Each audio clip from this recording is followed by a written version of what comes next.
Keith, welcome to my stream, or welcome back if you've watched it before. I'm reading Frankenstein by Mary Shelley. This is the Barnes & Noble Classics edition, and it's got some footnotes and some endnotes that I'll probably be referencing at various points as I read along. I won't be reading the entire text. Don't come in here expecting that. My throat gets scratchy, and on top of which, I'm not very good at it. But I will be reading some sections of it aloud, and I will be offering my commentary on it. So just let me know what you think. We're up to chapter 17 now. In the previous chapters, Victor Frankenstein, came face to face finally with his creation after a couple of years of them not seeing each other, and the creature confessed to killing William Frankenstein and framing Justine for his murder. So now he also talked to Victor about his life and about all the stuff that had gone on since Victor created him, and what exactly he thinks his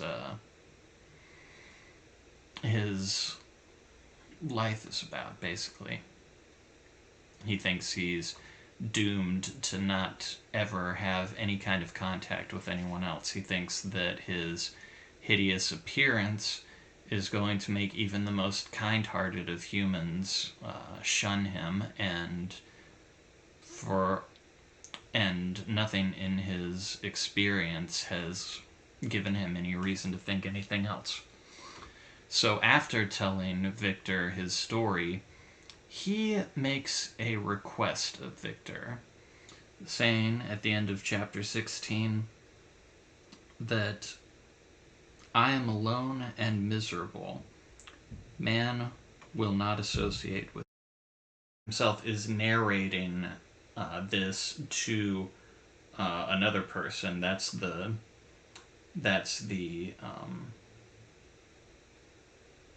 perspective of the whole story. So not only do we have to decide whether or not the creature is a trustworthy narrator, we have to decide whether or not Victor is a trustworthy narrator.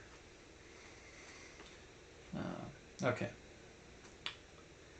The being finished speaking and fixed his looks upon me in expectation of a reply.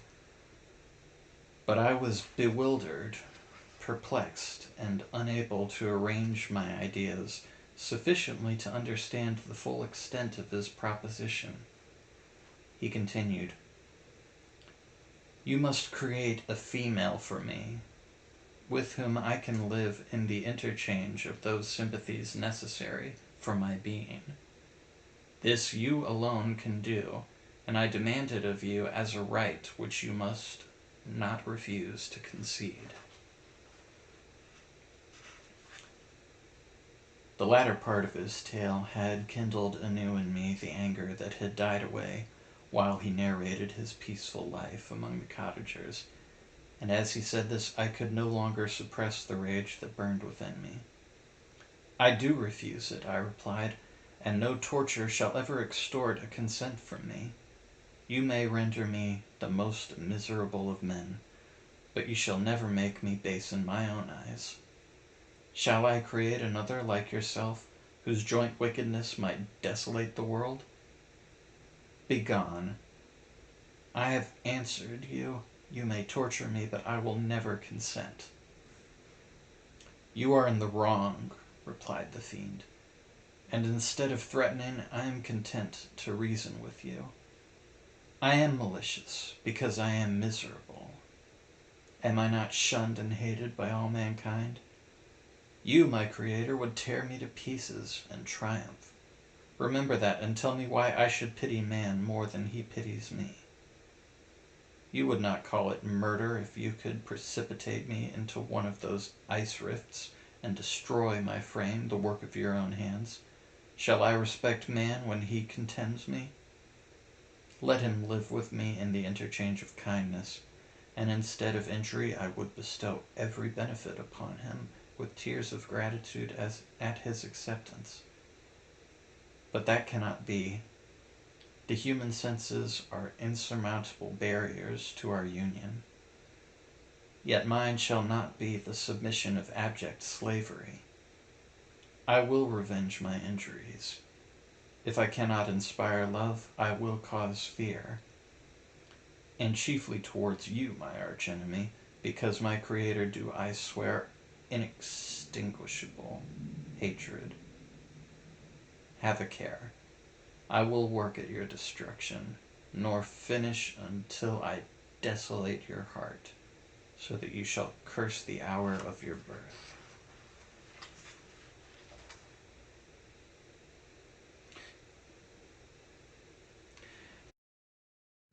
But, um, but it is relevant.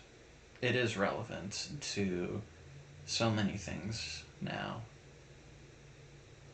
You could say that the creature is dealing with racism as a metaphor or an allegory, really. Not that people with other skin colors are monsters or creatures, but that there are people who view people of other races automatically as such, and that when you experience that kind of prejudice, even if you're basically a good person, like the creature seems to be, you can lose all sense of morality when that is your existence.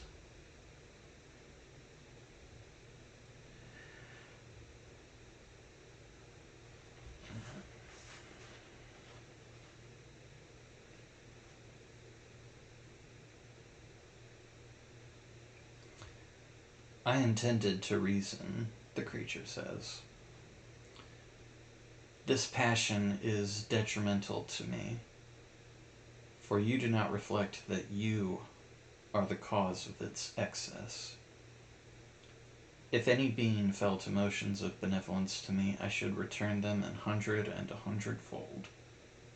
For that one creature's sake, I would make peace with the whole kind.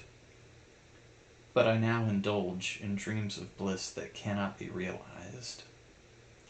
What I ask of you is reasonable and moderate. I demand a creature of another sex, but as hideous as myself. The gratification is small, but it is all that I can receive, and it shall content me. It is true, we shall be monsters, cut off from all the world. But on that account we shall be more attached to one another.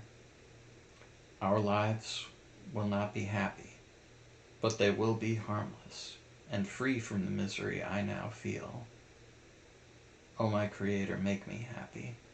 Let me feel gratitude towards you for one benefit. Let me see that I excite the sympathy of some existing thing. Do not deny me my request.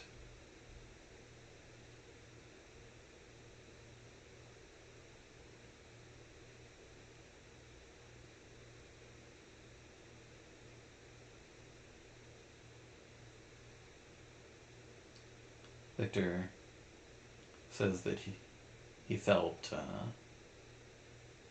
moved by the creature's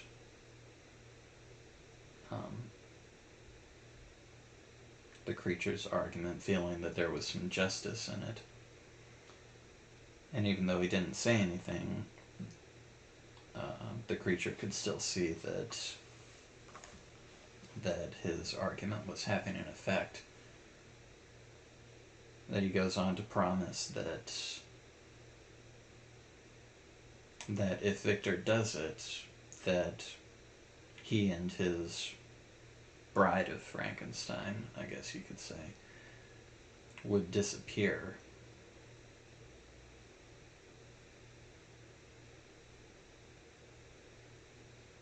He even tells him that he's basically a vegetarian and that he wouldn't even, harm any animals, and that his companion would be the same. He's making a lot of assumptions about his bride, by the way, but he's saying all this to try and keep working on Victor, to try and show him just how harmless the two of them would be.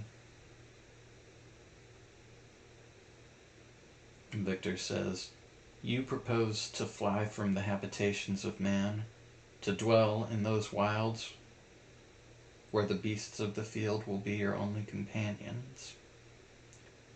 How can you, who long for the love and sympathy of men, persevere in this exile? You will return and again seek their kindness, and you will meet with their detestation. Your evil passions will be renewed, and you will then have a companion to aid you in the task of destruction. This may not be to argue the point, not consent."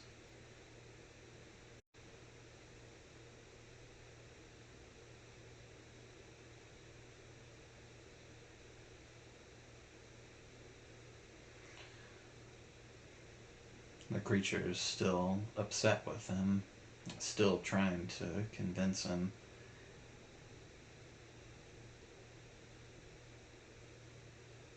And Victor himself is not unsympathetic.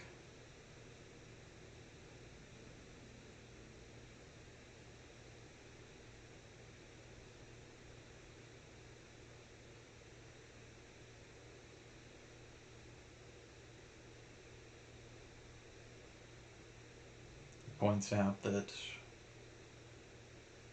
he's already committed murder and that he could just be lying right now as part of a plan for even more revenge against him.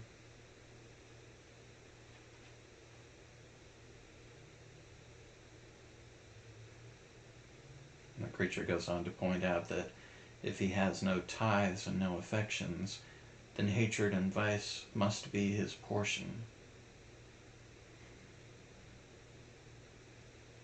My vices are the children of a forced solitude,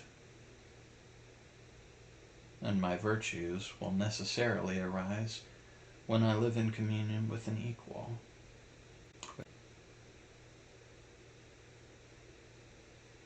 Thinks about all the things the creature has gone through and all the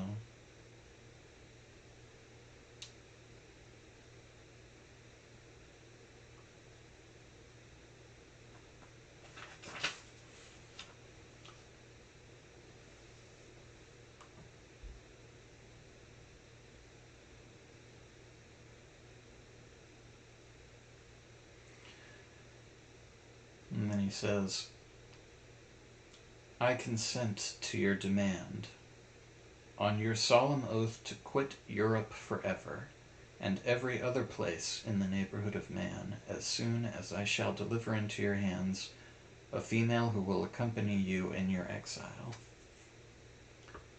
And the creature says, "I swear by the sun and by the blue sky of heaven and by the fire of love that burns my heart, that if you grant my prayer, while they exist you shall never behold me again."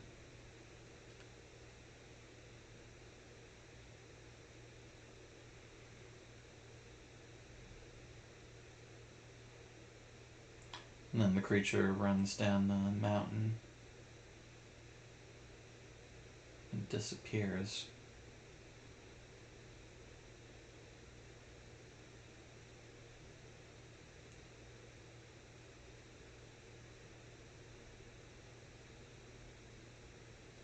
Victor slowly makes his own descent.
He doesn't stop until he makes it back to Geneva.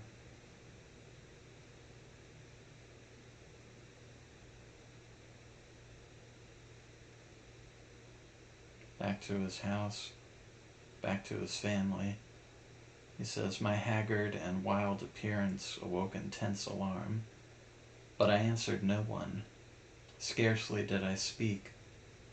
I felt as if I were placed under a ban, as if I had no right to claim their sympathies, as if never more might I enjoy companionship with them.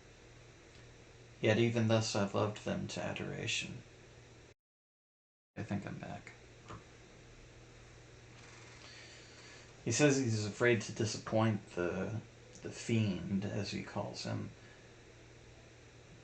but that he's unable to overcome the repugnance to his task.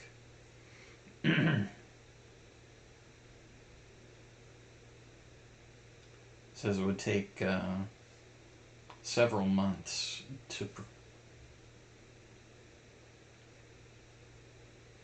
for all the study and the labor involved, which is, I mean, frankly, it's probably how long it took him to build the first one.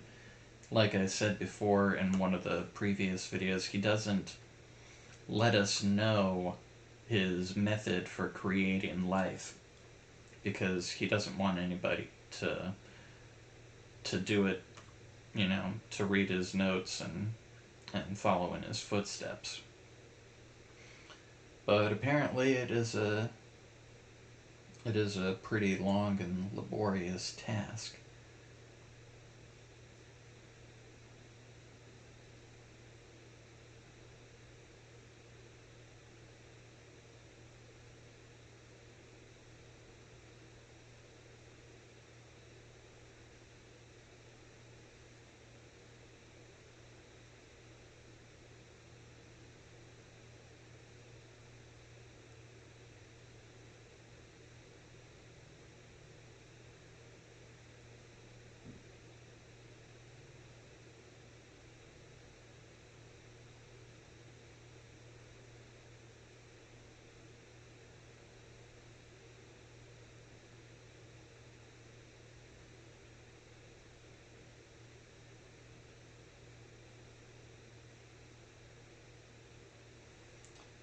At one point, his father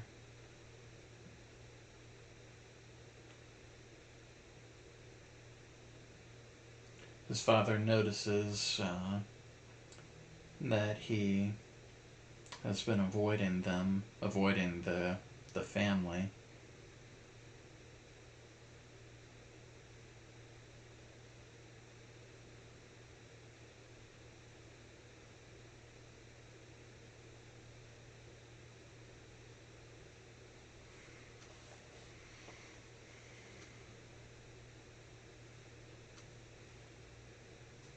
Ooh. He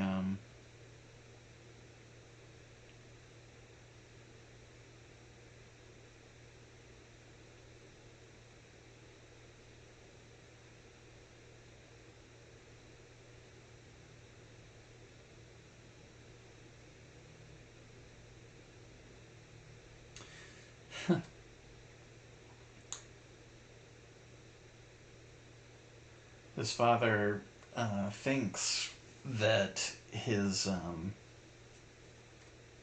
that at least part of his depressed state has to do with Elizabeth.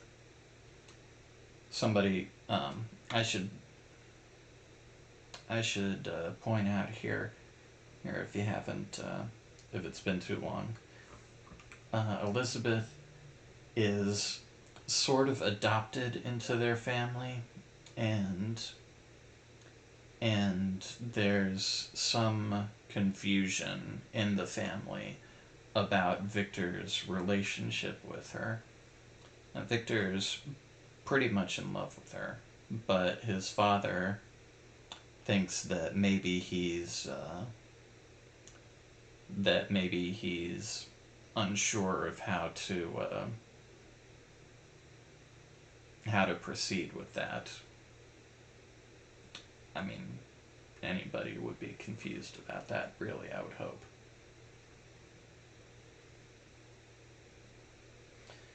But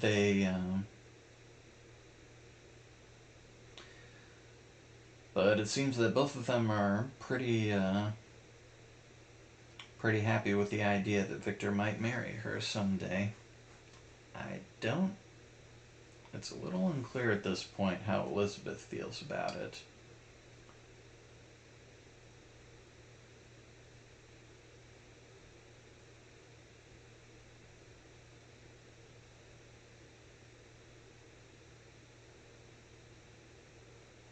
And of course, there have been family tragedies recently that they need to deal with.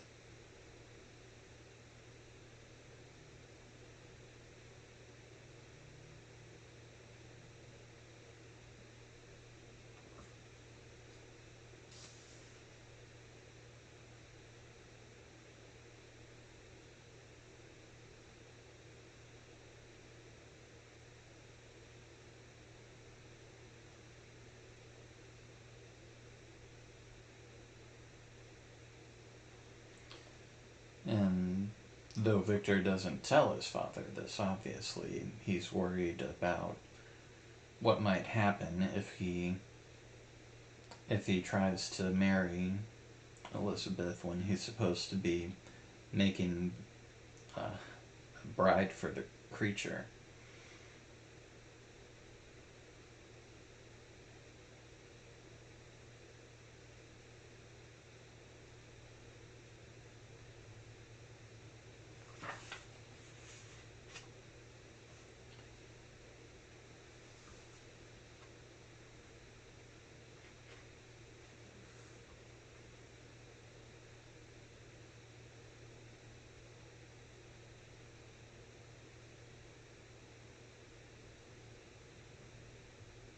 And of course, he doesn't want to try and create the bride in his family's home. So he needs to find some other place to do it.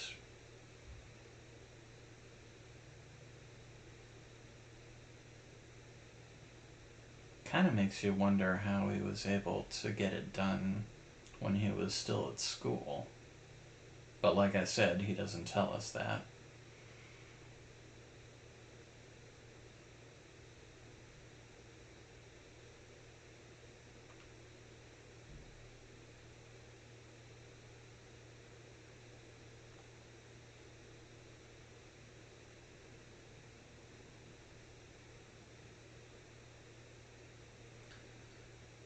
So he tells his father that he wants to go to England without telling him why.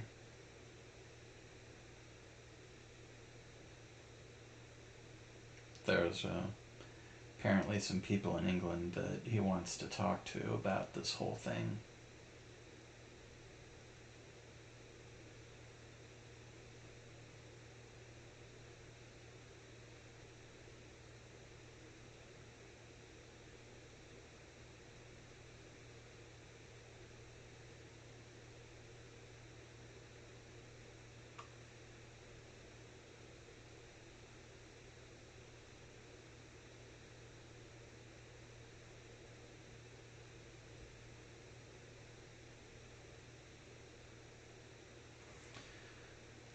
But something that Victor's father doesn't tell him is that he convinced Clerval, the Victor's friend um, who he's known uh,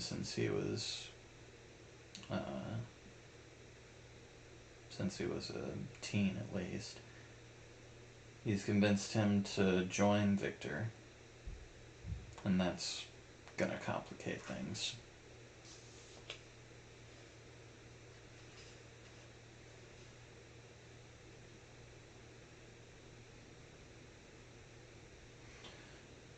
But Victor, uh, Victor thinks that with having Henry Clerval there, that the creature might be less willing to confront him and intrude upon him. So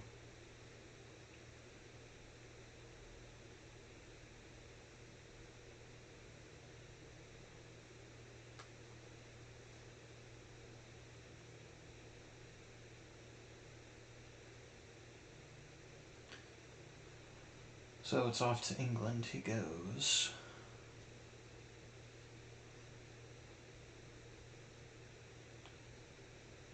Wondering only if the creature will be visiting his friends and family back home while he's gone.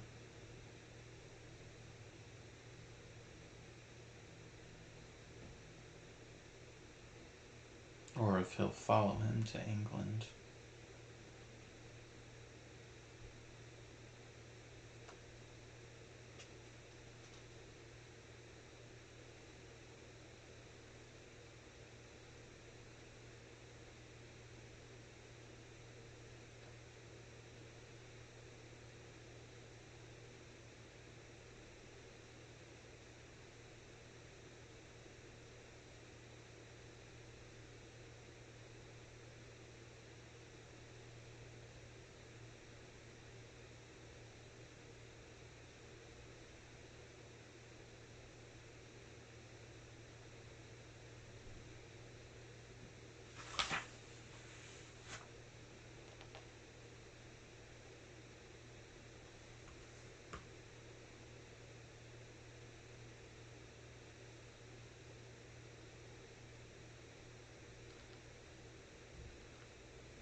There's a foot or an endnote here rather. He talks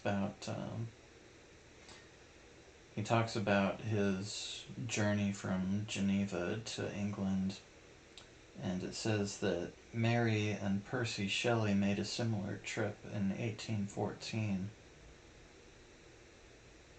and that she wrote about it in History of a 6 Weeks Tour, which was published in 1817. And that Clerval's descriptions of his visit to French lakes and mountains are based on more recollections of 1814 that are included in Shelley's travelogue of that trip. Write what you know.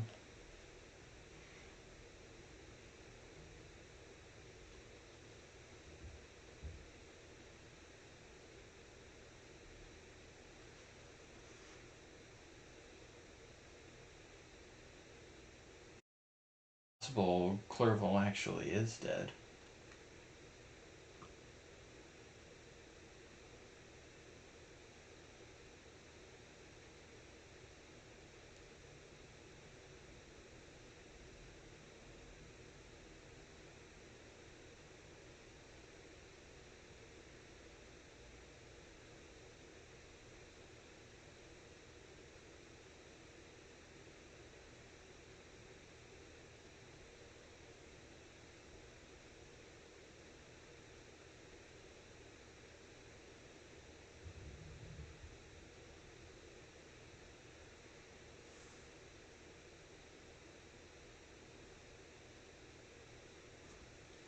And chapter 18 ends with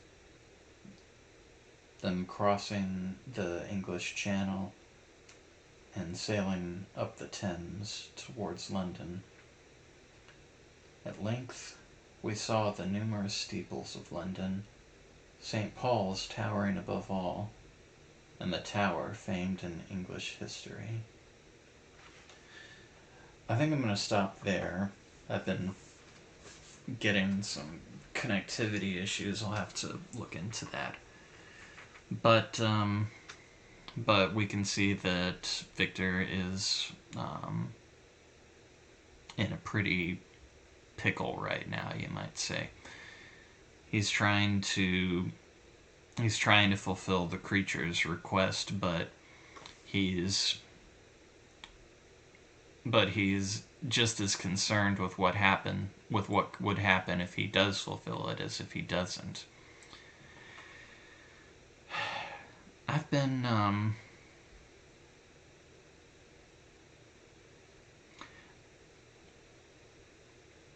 reading this for a while now. I've been trying to only read it while on stream. I don't want to read ahead, and I want to have my reactions to it on here be kind of genuine. But I'm really concerned about where all this is going.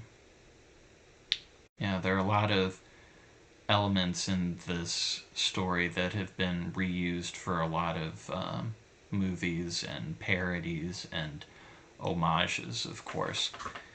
But it's so interesting to see what was the basis for all those parodies and movies and performances and whatnot. It is a different kind of thing. Just really interesting, aware from here. So thank you for watching me as I read it, and be sure to read my own books. I've got up here on the side the first 3 books in my Sephenfeld series. There are links to that in the description and links to my other books as well. And if you want me to read and review any of your books, if you're a writer, you can get in contact with me and let me know about that. So, thank you for watching. I'll talk to you more later.